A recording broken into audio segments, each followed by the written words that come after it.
Hello everyone, this is Alex Smith and welcome to Knowledge the Ambition. स्वागत है आपका Knowledge the Ambition की session में। तो इस सेशन का हमारा आज का टॉपिक है budget 2022 highlights. Most important highlights देखेंगे हम इसमें बजट की। ठीक है, most important things to know about the annual financial statement of India 2022। अब ये आपको यहाँ पर टर्म मैंने इंक्लूड की है, the annual financial statement of India 2022। हमारे कॉन्स्टिट्यूशन में जो है आर्टिकल 112 के अंदर आता है बजट। हालांकि कॉन्स्टिट्यूशन ऑफ इंडिया में जो है बजट टर्म कहीं भी आपकी इंक्लूड नहीं की गई है। बजट को जो है क्या कहा गया है हमारे कॉन्स्टिट्यूशन में, द एनुअल फाइनेंशियल स्टेटमेंट, जो कि आर्टिकल 112 में दिखाया गया है। ठीक है, तो ये मोस्ट इंपॉर्टेंट फैक्ट आपको पहला ध्यान में रखना है। अब चलिए बजट के हाइलाइट्स जानने से पहले, जो इस बार का बजट रहा उसका जिस्ट जानने से पहले हम कुछ एक इंटरेस्टिंग फैक्ट जान लेते हैं अबाउट द बजट। ठीक है, बजट से ही रिलेटेड कुछ छोटी मोटी बातें हैं, उन्हें हम यहाँ पर जान लेते हैं। तो सबसे पहले हम यहाँ पर बात करते हैं द फर्स्ट बजट। सबसे पहले जो है बजट इंट्रोड्यूस किया गया था इंडिया में इन अप्रैल 7, 1860। अब यहाँ पर ब्रिटिश राज में ही जो है ब्रिटिश पीरियड में बजट को इंट्रोड्यूस किया गया था इंडिया में 7 अप्रैल 1860 को, 7 अप्रैल 1860 को जो है, जब Scottish economist and politician James Wilson जो है, जो कि ईस्ट इंडिया कंपनी से थे, उन्होंने प्रेजेंट किया था टू द ब्रिटिश क्राउन। इन्होंने जो है वो इंडिया का जो बजट था वो ब्रिटिश क्राउन में इंट्रोड्यूस किया था। ठीक है, प्रेजेंट किया था। देन बात करें इंडिपेंडेंट इंडिया के पहले बजट की, तो ये पेश किया गया था on November 26, 1947 by the then finance minister R K Shanmukham Shetty. तो आर के षणमुखम शेट्टी जी के द्वारा जो है इंडिपेंडेंट इंडिया का पहला बजट पेश किया गया था 26 नवंबर 1947 को। ठीक है, ये इंपॉर्टेंट फैक्ट आपको ध्यान में रखना है। देन अब हम बात करते हैं हमारे प्रेजेंट टाइम की जो आपकी फाइनेंस मिनिस्टर हैं निर्मला सीतारमण जी के बारे में। ठीक है, तो निर्मला सीतारमण जी का ये फोर्थ टाइम का जो बजट था ये पेश कर रही थी। ठीक है, अपने पीरियड में फोर्थ टाइम है ये जब बजट को पेश कर रही हैं। ठीक है, 2019 में इन्होंने सबसे पहले बजट को पेश किया था, उसके बाद 20, 21 और 2022 का बजट पेश कर रही हैं। ठीक है, तो बात करें 2020 एंड 21 का बजट, वहाँ पर इन्होंने एक रिकॉर्ड सेट किया था। Nirmala Sitharaman holds the record for delivering the longest speech when she spoke for 2 hours and 22 minutes। 2 घंटे 42 मिनट का इन्होंने यहाँ पर स्पीच दिया था जब उन्होंने यूनियन बजट 2021 20 और 21 प्रेजेंट किया था। ठीक है, कब पेश किया था?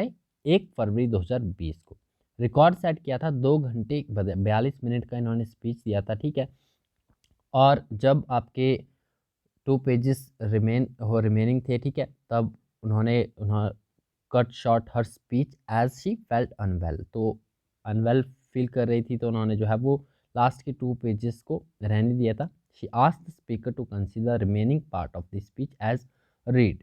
During the course of this speech she broke her own record of July 2019। अब जुलाई 2019 में जब इन्होंने पहली बार बजट पेश किया, तब इन्होंने रिकॉर्ड बनाया था 2 आवर्स एंड 17 मिनट की स्पीच का, और वही रिकॉर्ड इन्होंने 2020 में तोड़ दिया। 2 घंटे 42 मिनट की इन्होंने स्पीच दी थी।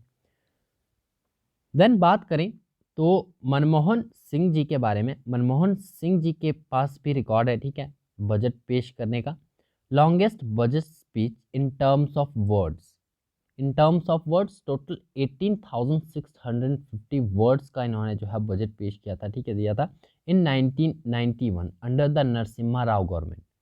और 2018 में फाइनेंस मिनिस्टर थे अरुण जेटली। इनकी स्पीच जो थी 18,604 वर्ड्स की थी। ठीक है, जो कि सेकंड लार्जेस्ट थी in term of word count. तो वर्ड काउंट के हिसाब से मनमोहन सिंह जी ने जो है वो सबसे लॉन्गेस्ट बजट स्पीच दी थी।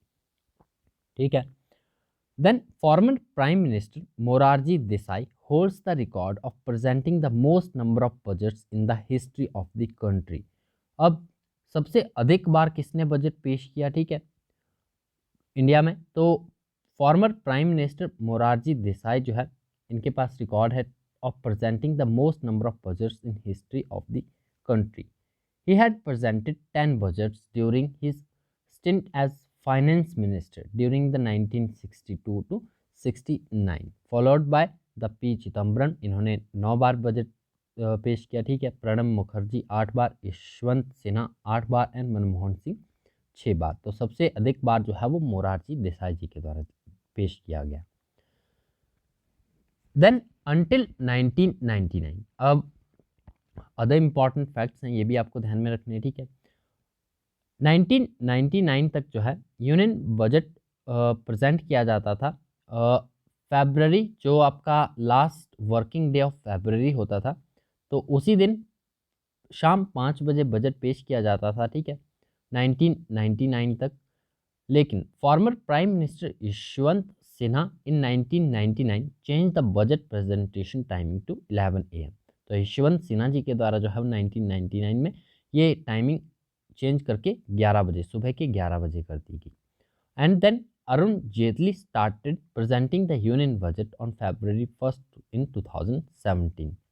और देन जो अरुण जेटली जी के द्वारा जो है वो यूनियन बजट 1 फरवरी से पेश किया गया, ठीक है, from 2017 until 1955 the union budget was presented in English में ही प्रेजेंट किया जाता था 1955 से पहले। और उसके बाद जो है 1955 के बाद डिसाइड किया गया कि जो बजट जो है वो प्रिंट होगा both in Hindi and English. And then कोविड-19 पैंडेमिक में जो है वो बजट आपका 2021-22 का पेपरलेस आया for the first time in independent India, और इस बार का भी बजट जो है वो आपका आईपैड में आया था, ठीक है। इसके अलावा निर्मला सीतारमण जी के द्वारा जो है बजट में और भी चेंजेस किए गए। लाइक फर्स्ट थिंग यहाँ पर आप देखिए कि इन 2019 Nirmala Sitharaman became the second woman to have presented the budget after Indira Gandhi. तो पहली वुमेन जिन्होंने बजट पेश किया था वो इंदिरा गांधी थी, सेकंड निर्मला सीतारमण जी बनी 2019 में, ठीक है। और इन्होंने जो है इंदिरा गांधी जी ने बजट पेश किया था 1970-71 का।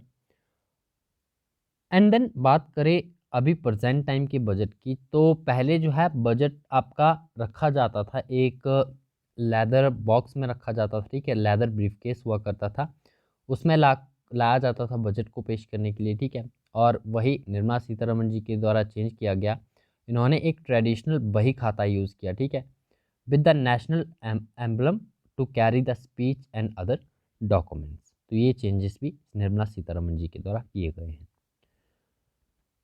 टिल 2017 तक जो है वो रेलवे बजट और यूनियन बजट अलग अलग प्रेजेंट किए जाते थे, ठीक है, अलग अलग पेश किए जाते थे, ठीक है। एंड 2017 में क्या किया गया कि रेलवे बजट और जो आपका यूनियन बजट है उसे एक साथ पेश किया जाने लगा, तो 2017 से ये शुरुआत हो गई, ठीक है। देन अब बात करते हैं जो आपके कुछ एक इम्पॉर्टेंट बजट जो आपके फाइनेंशियल ईयर रहे, ठीक है, उनमें बजट को कुछ एक आपके नेम्स दिए गए हैं। लाइक बात करें 1973 और 74 का बजट पेश किया गया था by the Yashwant Rao B Chavan in Indira Gandhi government.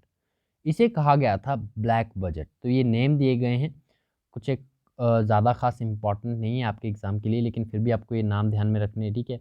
Related हो तो हम यहाँ पर डिस्कस कर लेते हैं, ठीक है।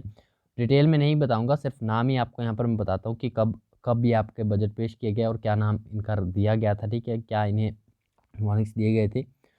बाकी डिटेल में आप पढ़ सकते हो, PDF आपका मैं टेलीग्राम ग्रुप में डाल दूंगा, वहाँ से आप डाउनलोड कर सकते हो।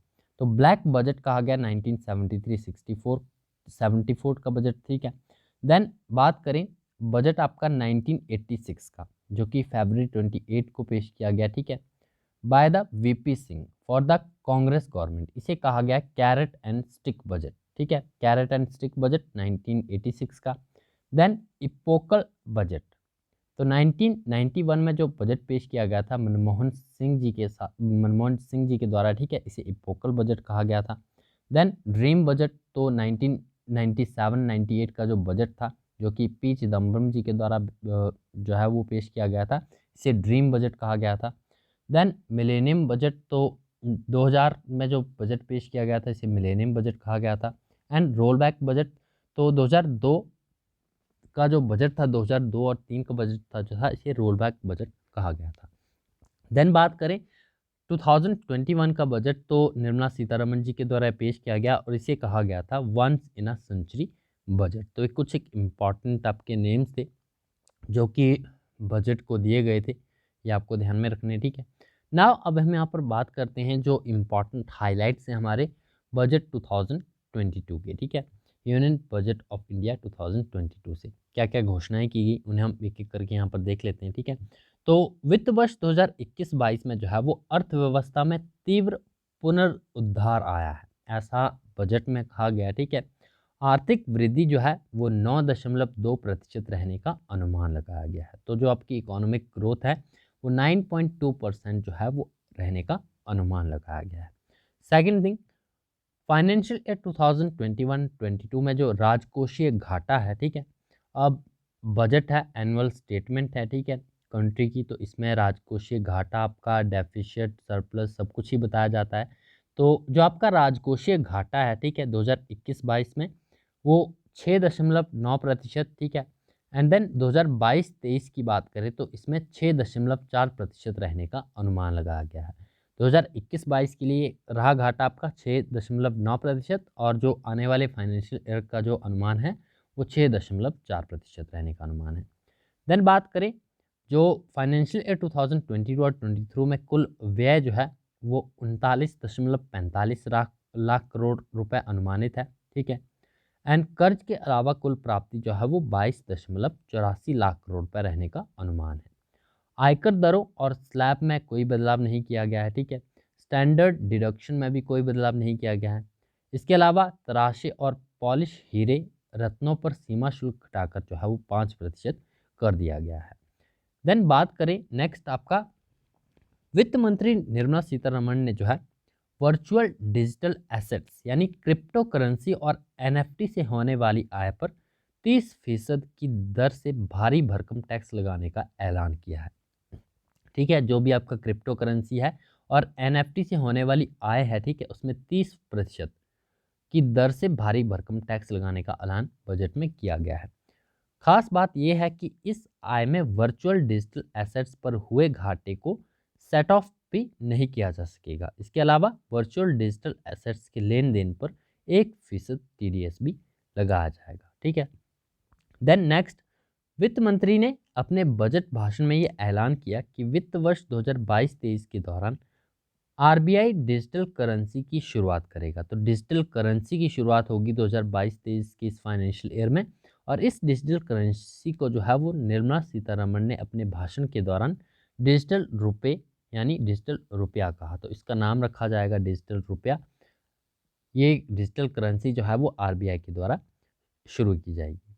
इसके अलावा देश में शिक्षा प्रदान करने के लिए जो है एक डिजिटल यूनिवर्सिटी के गठन का प्रस्ताव रखते हुए वित्त मंत्री ने कहा कि इसका निर्माण हब एवं स्पोक मॉडल के आधार पर किया जाएगा। तो डिजिटल यूनिवर्सिटी के गठन के लिए भी प्रस्ताव रखा गया, ठीक है। देन बात करें, किसी भी एलटीसीजी टेक्स्ट पर 15% से ज़्यादा सरचार्ज नहीं लगाया जा सकता, ठीक है। और इसके अलावा कोऑपरेटिव सोसाइटी जिनकी आमदनी 1 से 10 करोड़ रुपए के बीच है उन पर सरचार्ज को 12 से घटाकर 7% किया गया है।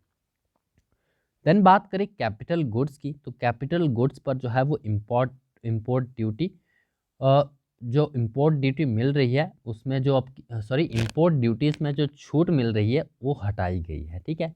और कैपिटल गुड्स इंपोर्ट पर अब 7.5% की दर से इंपोर्ट ड्यूटी लगाई जाएगी। देन बात करें डिफेंस सेक्टर के लिए जो है वो बड़ा ऐलान हुआ है। डिफेंस सेक्टर में जो आपका कैपेक्स है, ठीक है, इसका 68% हिस्सा जो है वो भारतीय कंपनियों के लिए सुरक्षित रखा गया है। इसके अलावा शिक्षा के क्षेत्र में जो है वो पीएम ई विद्या के 1 क्लास 1 टीवी चैनल प्रोग्राम को 12 से बढ़ाकर 200 टीवी चैनलों तक विस्तृत किया जाएगा। सभी राज्यों को इससे क्लास 1 से 12 तक क्षेत्रीय भाषाओं में पूरक शिक्षा देने में मदद मिलेगी। राज्यों को कृषि विश्वविद्यालय का पाठ्यक्रम संशोधित करने के लिए प्रोत्साहित किया जाएगा ताकि प्राकृतिक, जीरो बजट और ऑर्गेनिक फार्मिंग के साथ आधुनिक दौर की खेती की ज़रूरतों को पूरा किया जा सके। देन बात करें वर्चुअल डिजिटल एसेट्स पर 30% टैक्स लगेगा। वर्चुअल डिजिटल एसेट्स के ट्रांसफ़र से होने वाली किसी भी कमाई पर 30% की दर से टैक्स देना होगा। वर्चुअल डिजिटल एसेट्स के ट्रांसफ़र पर हुए नुकसान को सेट ऑफ नहीं किया जा सकेगा। वर्चुअल डिजिटल एसेट्स के ट्रांसफ़र पर 1% का टीडीएस भी लगाया जाएगा। तो आई थिंक इसे हम पहले भी डिस्कस कर चुके हैं, ठीक है। राज्य कर्मचारियों के लिए एनपीएस पर टैक्स की राहत की सीमा 10% से बढ़ाकर 14% की जा रही है। देन बात करें वित्त वर्ष 2021-22 में जो राजकोषीय घाटा है, ये मैं ऑलरेडी आपको बता चुका हूँ स्टार्टिंग में, ठीक है। तो जो राजकोषीय घाटा है जीडीपी के 6.9% के बराबर रहेगा, ठीक है। तो जो आपका प्रीवियस फाइनेंशियल ईयर था उसमें एंड पहले 6.8 रहने का ये अनुमान लगाया गया था। वित्त वर्ष 2022-23 में जो है वो राजकोषीय घाटा जीडीपी के 6.4 के बराबर रहने का अनुमान जो है वो लगाया गया है। इसके अलावा 5G के लिए 2022 में स्पेक्ट्रम ऑक्शन भी किया जाएगा। गति शक्ति योजना के तहत वित्त मंत्री ने रेलवे के लिए भी ऐलान किए हैं। अगले 3 सालों में नई पीढ़ी की 100 वंदे भारत ट्रेनें विकसित की जाएंगी। वहीं इस दौरान 100 नए कार्गो टर्मिनल भी बनाए जाएंगे। स्थानीय कारोबार को बढ़ावा देने के लिए एक स्टेशन एक उत्पाद की सोच को बढ़ावा दिया जाएगा और पीपीपी मॉडल से रेलवे का विस्तार किया जाएगा। देन बात करें प्रधानमंत्री आवास योजना के लिए जो है वो 48,000 करोड़ आवंटित किए गए हैं, ठीक है। 48,000 करोड़ रुपए आवंटित किए गए हैं प्रधानमंत्री आवास योजना के लिए। इस योजना के तहत 80 लाख नए मकान बनाए जाएंगे। वित्त मंत्री के द्वारा जो है पूर्वोत्तर के विकास के लिए जो आपका नॉर्थ ईस्ट है, ठीक है, इसके विकास के लिए बजट में 1500 करोड़ रुपए आवंटित किए गए हैं। इसके अलावा पीएलआई स्कीम को अच्छी सफलता मिली है, ऐसा बजट में कहा गया। इससे अगले 5 साल में 60 लाख नई नौकरियां पैदा होने की संभावना है। इसके अलावा 30 लाख करोड़ के अतिरिक्त प्रोडक्शन की भी उम्मीद की जा रही है। देन बात करें 100 गति शक्ति टर्मिनल जो है वो बनाए जाएंगे, ये हमने पहले भी डिस्कस कर लिया, ठीक है। इसके अलावा हाईवे विस्तार पर 20,000 करोड़ रुपए का खर्च किया जाएगा, ठीक है। हर साल 25,000 किलोमीटर हाईवे बनाने का लक्ष्य रखा गया है। इसके अलावा समावेशी विकास बजट में सरकार की प्राथमिकता होगी। देश में उत्पादकता बढ़ाना लक्ष्य रहेगा, वहीं एनर्जी ट्रांसफॉर्मेशन पर भी निवेश बढ़ेगा। तो ये थे कुछ एक important highlights of the budget 2022। आशा करता हूँ कि आपको इस डिटेल्स जानकारी अच्छी लगी। यदि आपको वीडियो पसंद आए तो वीडियो को लाइक ज़रूर करना है और अपने सभी दोस्तों के साथ शेयर जरूर करना है। चैनल पर पहली बार आए चैनल को सब्सक्राइब भी जरूर कर लें, नोटिफिकेशन बेल को भी ऑन कर लें ताकि आने वाले सभी रेगुलर अपडेट्स आप तक रेगुलरली पहुँचते रहें। मिलते हैं नेक्स्ट वीडियो में। Thanks for watching.